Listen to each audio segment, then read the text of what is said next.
ಹಿಂದೆ ಒಬ್ಬ ಅರಿಷ್ಟನೇಮಿ ಅಂತ ಒಬ್ಬ ಇದ್ದ. ಅವನ ಕಥೆಯಿಂದ ಶುರುವಾಗುತ್ತೆ ಅಲ್ಲಿ. ಆ ಅರಿಷ್ಟನೇಮಿ ಅನ್ನುವನಿಗೆ ಈ ಸಂಸಾರದಲ್ಲಿ ವೈರಾಗ್ಯ ಬಂದು ಇದೆಲ್ಲವುದು ಅನಿತ್ಯ, ಇದೆಲ್ಲವುದು ಬೇಡ, ನಾನು ಯಾವುದಾದ್ರೂ ಶಾಶ್ವತವಾದಂತಹ ಒಂದು ಸುಖವನ್ನು ಪಡೀಬೇಕು ಅಂಥೇಳಿ ತಪಸ್ಸನ್ನು ಮಾಡಲಿಕ್ಕೆ ಶುರು ಮಾಡ್ತಾನೆ. ತುಂಬ ಕಠೋರವಾದಂತಹ ತಪಸ್ಸನ್ನು ಮಾಡಿದಾಗ ಅವನ ತಪಸ್ಸು ನೋಡಿ ಇಂದ್ರನಿಗೆ ತುಂಬ ಸಂತೋಷ ಆಗುತ್ತೆ. ಯಾಕಂದರೆ ಯಾರು ತುಂಬ ತಪಸ್ಸನ್ನು ಮಾಡಿರ್ತಾರೋ ಅಂಥವರು ಸ್ವರ್ಗಕ್ಕೆ ಹೋಗ್ತಾರೆ, ಅಂಥವರಿಗೆ ಸ್ವರ್ಗದಲ್ಲಿ ಜಾಗ ಸಿಗುತ್ತೆ, ಅಲ್ಲಿರುವಂತಹ ಭೋಗಗಳು ಅದೆಲ್ಲದನ್ನು ಅನುಭವಿಸುವಂತಹ ಒಂದು ಅವಕಾಶ ಅಲ್ಲಿ ಸಿಗುತ್ತೆ. ಹಾಗಾಗಿ ಇಂದ್ರ ಇವನು ಮಾಡಿದಂತಹ ತಪಸ್ಸನ್ನು ನೋಡಿ ಸಂತೋಷಪಟ್ಟು ಒಬ್ಬ ದೂತನನ್ನು ಕಳಿಸ್ತಾನೆ. ನೋಡಪ್ಪ, ಇವರೊಬ್ಬರು ತಪಸ್ಸನ್ನು ಅರಿಷ್ಟನೇಮಿ ಅನ್ನೋನು ತಪಸ್ಸನ್ನು ಮಾಡ್ತಾ ಇದ್ದಾನೆ, ನಿಜವಾಗಲೂ ತುಂಬ ನಿಷ್ಠೆಯಿಂದ ಶ್ರದ್ಧೆಯಾಗಿ ತಪಸ್ಸನ್ನು ಮಾಡಿದ್ದಾನೆ, ಅಂಥವನನ್ನು ನೀನು ನಮ್ಮ ಸ್ವರ್ಗಕ್ಕೆ ಕರ್ಕೊಂಡು ಬಾ. ಅವನು ನಮ್ಮ ಸ್ವರ್ಗದಲ್ಲಿ ಇರಬೇಕಾದವನು, ಅವನಿಗೆ ಮಾಡಿದಂಥ ತಪಸ್ಸಿಗೆ ತಕ್ಕಂತಹ ಭೋಗವನ್ನು ಸುಖವನ್ನು ಅವನಿಗೆ ಕೊಡಬೇಕು, ಆದ್ದರಿಂದ ಅವನನ್ನು ಸ್ವರ್ಗಕ್ಕೆ ಕರ್ಕೊಂಡು ಬಾ ಅಂತ ಹೇಳಿ ಕಳಿಸ್ತಾನೆ. ಅವನು ಬಂದುಬಿಟ್ಟು ಹೇಳ್ತಾನೆ, ಈ ಥರ ನಮ್ಮ ಇಂದ್ರ ಹೇಳಿದ್ದಾರೆ, ದೇವೇಂದ್ರರು ಹೇಳಿದ್ದಾರೆ, ನೀವು ಅಲ್ಲಿಗೆ ಬರಬೇಕಂತೆ. ಆಗ ಈ ಅರಿಷ್ಟನೇಮಿ ಕೇಳ್ತಾನೆ ಏನು ಅಂತಂದರೆ, ಸರಿ ನಾನು ಸ್ವರ್ಗಕ್ಕೆ ಬರ್ತೀನಿ ಸರಿ, ಆದರೆ ಆ ಸ್ವರ್ಗದಲ್ಲಿ ಏನಿರುತ್ತೆ ಅಂತ ಕೇಳ್ತಾರೆ. ಸ್ವರ್ಗದಲ್ಲಿ ಬೇಕಾದಷ್ಟು ಭೋಗಗಳಿರುತ್ತೆ, ಬೇಕಾದಷ್ಟು ಐಶ್ವರ್ಯ ಸುಖ ಎಲ್ಲ ಸಿಗುತ್ತೆ ನಿಮಗೆ, ಅದನ್ನೆಲ್ಲ ನೀವು ಆರಾಮಾಗಿ ಅನುಭವಿಸ್ಬೋದು ಅಂತ ಹೇಳ್ತಾನೆ. ಆವಾಗ ಈ ಅರಿಷ್ಟನೇಮಿ ಕೇಳ್ತಾನೆ, ಸರಿ ಅನುಭವಿಸ್ತೀನಿ ಸರಿ, ಎಷ್ಟು ಸಮಯ ಅಲ್ಲಿ ಇರಲಿಕ್ಕಾಗುತ್ತೆ ಅಂತ ಕೇಳ್ತಾನೆ. ಹಾಗಿದ್ರೆ ಯಾವಾಗಲೂ ಅಲ್ಲಿರ್ಬೋದಾ ಅಂತಂದರೆ ಹಾಗೆಲ್ಲ ಆಗೋದಿಲ್ಲ, ಯಾವಾಗಲೂ ಇರಲಿಕ್ಕಾಗೋದಿಲ್ಲ. ನಿಮ್ಮ ಹತ್ರ ಎಷ್ಟು ತಪಸ್ಸಿದೆಯೋ ಆ ತಪಸ್ಸಿನ ಶಕ್ತಿ ಎಷ್ಟು ನಿಮ್ಮ ಹತ್ರ ಇದೆಯೋ ಅಷ್ಟು ದಿವಸ ಮಾತ್ರ ನೀವು ಅಲ್ಲಿರ್ಲಿಕ್ಕಾಗುತ್ತೆ. ಆಮೇಲೆ ಏನು ಮಾಡೋದು ಅಂತಂದರೆ, ಆಮೇಲೆ ಅಲ್ಲಿಂದ ನಿಮ್ಮನ್ನು ಕೆಳಗೆ ಕಳಿಸ್ತೀವಿ, ವಾಪಸ್ ನೀವು ಪುನಃ ಇಲ್ಲಿಗೆ ಬರಬೇಕಾಗುತ್ತೆ. ಸರಿ, ಬಂದ ಮೇಲೆ ಪುನಃ ಅಲ್ಲಿಗೆ ಬರಬೇಕಾದ್ರೆ ಏನು ಮಾಡಬೇಕು ಅಂತ ಮತ್ತೆ ಇದೇ ಥರ ತಪಸ್ಸನ್ನು ಮಾಡಬೇಕು. ಸರಿ, ಆವಾಗಲಾದರೂ ತಪಸ್ಸನ್ನು ಮಾಡ್ಕೊಂಡು ಅಲ್ಲೇ ಇರ್ಲಿಕ್ಕಾಗುತ್ತಾ? ಇಲ್ಲ, ಅದು ಸಾಧ್ಯ ಇಲ್ಲ. ಪುನಃ ಆವಾಗ ಎಷ್ಟು ತಪಸ್ಸನ್ನು ತಂದಿರ್ತೀರೋ ನಿಮ್ಮ ಜೊತೆಗೆ ಅಷ್ಟನ್ನು ಮಾತ್ರ ಆದ ಖರ್ಚಾಗೋ ತನಕ ಅಲ್ಲಿರ್ಬೋದು, ಪುನಃ ವಾಪಸ್ಸು. ಈ ಥರ ಎಷ್ಟು ಸಲ ನಡೆಯುತ್ತೆ, ಎಷ್ಟು ಸಲ ಬೇಕಾದರೂ ನಡೆಯುತ್ತೆ. ಎಷ್ಟು ಸಲ ನೀವು ಅಲ್ಲಿಗೆ ಬರಬೇಕಾಗಿದ್ದರೂ ಇದೇ ಥರ ಮಾಡ್ತಾ ಇರಬೇಕಾಗುತ್ತೆ. ಇಲ್ಲಿ ತಪಸ್ಸು ಮಾಡೋದು, ಅಲ್ಲಿಗೆ ಹೋಗೋದು, ಅನುಭವಿಸೋದು, ಪುನಃ ಬರುವುದು, ಇಲ್ಲಿ ತಪಸ್ಸನ್ನು ಮಾಡೋದು, ಅಲ್ಲಿ ಹೋಗೋದು, ಈ ಥರ ಆಗ್ತಾನೆ ಇರುತ್ತೆ. ಹಾಗಿದ್ರೆ ಶಾಶ್ವತವಾಗಿ ಅಲ್ಲಿ ಇರ್ಲಿಕ್ಕಾಗೋದಿಲ್ವಾ?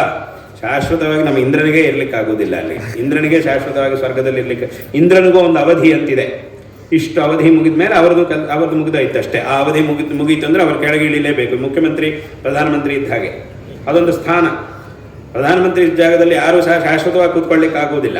ಅದರಲ್ಲಿ ಕೂರಲಿಕ್ಕೆ ಒಂದಿಷ್ಟು ಅವಧಿ ಅಂತಿರುತ್ತೆ. ಅವಧಿ ಮುಗೀತು ಅಂದರೆ ಪುನಃ ಅಲ್ಲಿ ಕೂತ್ಕೊಳ್ಳಿಕ್ಕೆ ಏನು ಮಾಡಬೇಕಾಗಿದೆ ಅದನ್ನೆಲ್ಲ ಮಾಡ್ಕೊಂಡ್ರೇ ಮತ್ತೆ ಪುನಃ ಅಲ್ಲಿ ಬಂದು ಕೂತ್ಕೊಳ್ಳಿಕ್ಕಾಗುತ್ತೆ. ಯಾರೂ ಸಹ 100 ವರ್ಷ ನಾನೇ ಮುಖ್ಯಮಂತ್ರಿಯಾಗಿ ಕೂತ್ಕೊಂಡು ಬಿಡ್ತೀನಿ ಅಂತ ಹಾಗೆ ಮಾಡೋಕ್ಕಾಗೋದಿಲ್ಲ. ಆದ್ದರಿಂದ ಇದು ಹಾಗೇನೆ. ಹಾಗಿದ್ದರೆ ಈ ಥರದ್ದು ನನಗೆ ಬೇಡ, ಇಂತಹ ಸುಖ ನನಗೆ ಬೇಕಾಗಿಲ್ಲ. ನನಗೆ ಬೇಕಾಗಿರುವುದು ಶಾಶ್ವತವಾದ ಸುಖ, ಅದಕ್ಕೋಸ್ಕರ ನಾನು ತಪಸ್ಸಿಗೆ ಕೂತಿದ್ದೇನೆ ಅಂತ ಹೇಳ್ತಾನೆ. ಆಯಿತು ಅಂತ ಹೇಳಿ ಮತ್ತೆ ಪುನಃ ಅವನು ಇಂದ್ರನ ಹತ್ರ ಹೋಗಿ ಇದೇ ವಿಚಾರವನ್ನು ಹೇಳ್ತಾನೆ. ಅವನು ಈ ಥರ ಹೇಳ್ತಾ ಇದ್ದಾನೆ ಅರಿಷ್ಟನೇಮಿ. ಆಗ ಇಂದ್ರ ಏನು ಮಾಡಿದ್ದಾನೆ ಅಂದರೆ, ಸರಿ ಒಳ್ಳೆಯದಪ್ಪ ಆಯಿತು, ಅವನು ಭೋಗವನ್ನು ಅನುಭವಿಸಬೇಕು ಅನ್ನುವಂತಹ ಇಚ್ಛೆ ಇದ್ದವನಾದರೆ ಇಲ್ಲಿ ಕರ್ಕೊಂಡು ಬರಬೇಕಿತ್ತು. ಅವನಿಗೆ ಭೋಗದ ಮೇಲೆ ಆಸಕ್ತಿ ಇಲ್ಲ, ಅಂದರೆ ಅವನು ವೈರಾಗ್ಯವನ್ನು ಹೊಂದಿದ್ದಾನೆ. ಹಾಗಿದ್ದರೆ ವೈರಾಗ್ಯವನ್ನು ಹೊಂದಿದವರಿಗೆ ಬೇರೆ ಮಾರ್ಗ ಇದೆ. ಯಾರು ಭೋಗವನ್ನು ಅನುಭವಿಸಬೇಕು ಅಂತ ಆಸೆ ಇದ್ದವರಾಗಿರ್ತಾರೋ ಅವರು ಇಲ್ಲಿಗೆ ಬರಬೇಕು. ಯಾರಿಗೆ ವೈರಾಗ್ಯ ಬಂದಿರುತ್ತೋ ಅವರ ಮಾರ್ಗ ಬೇರೆ ಇದೆ, ಅಂದರೆ ಜ್ಞಾನ ಮಾರ್ಗ. ಆ ಮಾರ್ಗದಲ್ಲಿ ಅವನು ಹೋಗಲಿ. ಹಾಗಿದ್ರೆ ಈಗ ಅವನಿಗೆ ಜ್ಞಾನೋಪದೇಶ ಆಗಬೇಕು. ಅದಕ್ಕೋಸ್ಕರ ನೀನೊಂದು ಕೆಲಸವನ್ನು ಮಾಡು, ಅವನನ್ನು ಕರ್ಕೊಂಡು ಹೋಗಿ ವಾಲ್ಮೀಕಿ ಮಹರ್ಷಿಗಳ ಆಶ್ರಮದಲ್ಲಿ ಅವನನ್ನು ಕರ್ಕೊಂಡು ಹೋಗಿ ಅಲ್ಲಿ ಬಿಡು. ಆಮೇಲೆ ವಾಲ್ಮೀಕಿ ಮಹರ್ಷಿಗಳಿಗೆ ನೀನು ಹೇಳು, ನನ್ನ ಮಾತಾಗಿ ನೀನು ಅವರಿಗೆ ಹೇಳು. ಏನು ಅಂತಂದರೆ, ಇವನು ವೈರಾಗ್ಯಶಾಲಿ ಆಗಿದ್ದಾನೆ, ಅದರಿಂದ ಇವನಿಗೆ ಪರಮಾತ್ಮ ತತ್ವದ ಉಪದೇಶವನ್ನು ಮಾಡಿ ಅಂಥೇಳಿ ವಾಲ್ಮೀಕಿ ಮಹರ್ಷಿಗಳಿಗೆ ಹೇಳು ಅಂಥೇಳಿ ಹೇಳ್ತಾನೆ ಇಂದ್ರ. ಆಯಿತು ಅಂಥೇಳಿ ಆ ದೂತ ಅಲ್ಲಿಗೆ ಬಂದು ಅವನನ್ನು ವಾಲ್ಮೀಕಿ ಮಹರ್ಷಿಗಳ ಆಶ್ರಮಕ್ಕೆ ಕರ್ಕೊಂಡು ಹೋಗಿ ವಾಲ್ಮೀಕಿ ಮಹರ್ಷಿಗಳಿಗೆ ಎಲ್ಲ ಹೇಳ್ತಾನೆ. ಆವಾಗ ಅವ್ರು ಆಯ್ತಪ್ಪ, ನಾನು ನಿಮಗೆ ತತ್ವವನ್ನು ಉಪದೇಶ ಮಾಡ್ತೀನಿ ಅಂತ ಹೇಳಿ, ಆಗ ಅವ್ರೇನು ಮಾಡ್ತಾರೆ ಅಂತಂದರೆ, ಮೊದಲನೇದಾಗಿ ನಿನಗೆ ಆ ಪರಮಾತ್ಮನ ಅವತಾರವಾಗಿರ್ತಕ್ಕಂತಹ ಶ್ರೀರಾಮಚಂದ್ರನ ತತ್ವವನ್ನು ನಿನಗೆ ಉಪದೇಶ ಮಾಡ್ತೀನಿ ಅಂತ ಮೊದಲಿಗೆ ಪ್ರಾರಂಭವನ್ನು ಮಾಡ್ತಾರೆ. ಆಗ ಅರಿಷ್ಟನೇಮಿ ಕೇಳ್ತಾನೆ, ನೀವು ಶ್ರೀರಾಮಚಂದ್ರನ ಬಗ್ಗೆ ಹೇಳ್ತೀನಿ ಅಂತಂದ್ರಿ, ಆದರೆ ಶ್ರೀರಾಮಚಂದ್ರ ಅಂತಂದರೆ ಯಾರು? ಅವನು ಪರಮಾತ್ಮನ ಅಥವಾ ಜೀವಾತ್ಮನ ಯಾರು? ಯಾಕೆ ಅಂತಂದರೆ, ಈಗ ಹೇಳಿದಂತೆ ಆ ಒಂದು ಶ್ರೀರಾಮನ ಚರಿತ್ರೆಯನ್ನು ನಾವು ನೋಡಿದಾಗ ಕೆಲವು ಸಂದರ್ಭಗಳಲ್ಲಿ ಮನುಷ್ಯರ ಹಾಗೇನೆ ಭಗವಂತನ ವರ್ತನೆ ಕಾಣುತ್ತೆ ನಮಗೆ. ಅವನನ್ನ ಬಗ್ಗೆ ನಾನು ಪರಮಾತ್ಮ ಅಂತ ಕೇಳಿದ್ದೇನೆ, ಆದರೆ ಅವನ ವರ್ತನೆ ನೋಡಿದರೆ ಕೆಲವು ಕಡೆ ನಮ್ಮ ಜೀವರುಗಳ ಹಾಗೆ ಮನುಷ್ಯರ ಹಾಗೇನೆ ಅವನು ಸಾಮಾನ್ಯ ಮನುಷ್ಯರ ಹಾಗೆ ವರ್ತಿಸಿದ್ದು ನಮಗೆ ಕಾಣುತ್ತೆ. ಆದ್ದರಿಂದ ಅವನ ತತ್ವ ಏನು ಅಂತ ನಮಗೆ ತಿಳಿಸಿ ಅಂತ ಕೇಳ್ತಾನೆ.